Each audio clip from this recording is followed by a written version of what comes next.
মাথাভাঙ্গা একটি বেসরকারি ব্যাংকে এক সাফাই কর্মী গত 10 বছর ধরে কাজ করছিলেন, কিন্তু এ মাসে ওই কর্মীকে কাজ থেকে ছাড়িয়ে দেওয়া হয়।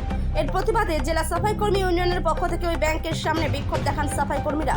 সাফাই কর্মী সুনিতা বাসপুর জানান, যখন থেকে ওই ব্যাংক চালু হয়েছিল সেই সময় থেকে তিনি ওই ব্যাংকে কাজ করতেন 2000 টাকার বিনিময়ে, কিন্তু ব্যাংক কর্তৃপক্ষ হঠাৎ তাকে কাজ থেকে বাদ দিয়ে দেন, সেখানে অন্য কর্মীকে রাখেন। তার দাবি করেন তাকে বাদ দেওয়া হলো কেন, তাকে পুনরায় নিয়োগ করতে হবে। এই দাবি নিয়ে তারা ব্যাংকের সামনে বিক্ষোভ দেখান। যদিও ওই ব্যাংক কর্তৃপক্ষ বিষয়টি বলতে চায়নি, বিষয়টি তারা ঊর্ধ্বতন কর্তৃপক্ষকে জানিয়েছেন।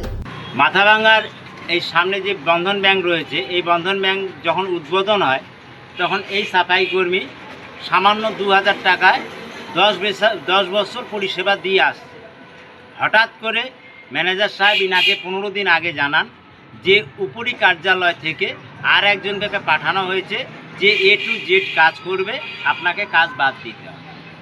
এই মর্মে আমরা গত 16 তারিখে লিখিত রূপে ম্যানেজার সাহেবকে, মাথাভাঙ্গা চেয়ারম্যান সাহেবকে, 1 নম্বর ওয়ার্ডের কাউন্সিলর সাহেবকে এবং থানায় লিখিতভাবে জানাই যে আমরা 24 তারিখে আসব এবং 24 তারিখে এই সাফাই কর্মী যাতে ন্যায্য বিচার পায়, সে তার নিজের কাজ যাতে পায় সেটা করা হোক। ম্যানেজার সাহেবের বক্তব্য উপর থেকে আমাকে অর্ডার করা হয়েছে।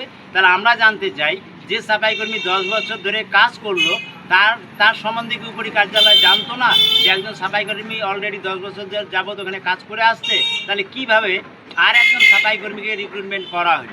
এখানে একটা অভিযোগ রয়েছে, এই অভিযোগটা গুরুতর অভিযোগ, আমরা প্রমাণ পাওয়ার চেষ্টা করতেছি। তবে এখানকার লোকাল যারা রয়েছেন তাদের উদ্যোগে আজকে ম্যানেজার সাহেব কথা দিয়েছেন আধা ঘন্টা থেকে 1 ঘন্টার মধ্যে ইনি নিয়োগ হবেন কিনা বা ইনাকে নিয়োগ করা হবে কিনা সেটা উনি পরিষ্কারভাবে জানাবেন। সেই জানার পরে আগামী কর্মসূচি দিতে আমাদের তৈরি করতে হয় অর্গানাইজেশনের তরফ থেকে, সেটা তৈরি করে আমরা যাতে এই সাফাই কর্মী ন্যায্য অধিকার পায়, নিজের কাজ পায়, সেই দিকটা আমরা সেই আন্দোলনের মধ্য দিয়ে তুলে দেব। মানে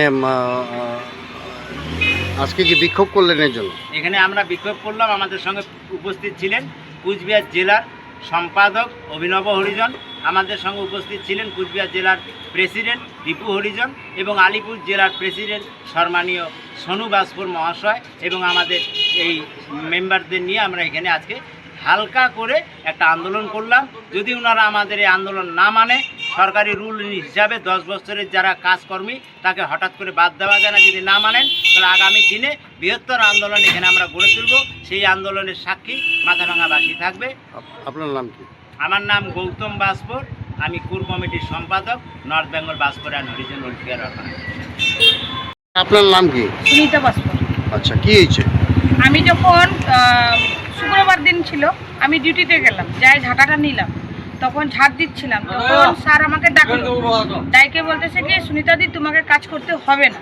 তা আমি বললাম কি কেন স্যার কাজ করতে হবে না? আমিও কয়টা কথা বললাম, কাজটা যখন ওরকম বলার পরে বললাম কি যে আমার কাজ কেন ওরকম যাবে? আজকে ভালো দিন আসার জন্য আমি 10 বছর তপস্যা করছি, আর আজকে আমাকে এভাবে কাজ দিয়ে বাতিল করতেছেন। তাহলে আমাদেরকে বলে উপর থেকে লোক আসছে, ওই কাজ করবে, সব কাজ ওই করবে, তোমাকে করতে হবে না, এই কথাই বললো। তখন আমি ব্যাংকের থেকে যাই আমাদের লোকজনকে আমি জানালাম। আপনার বাড়ি কি এখানে? হ্যাঁ, এখানে নেই, 1 নম্বর ওয়ার্ড হরিজন বস্তি। আপনার নাম কি? আমার নাম সুনিতা বাসপুর।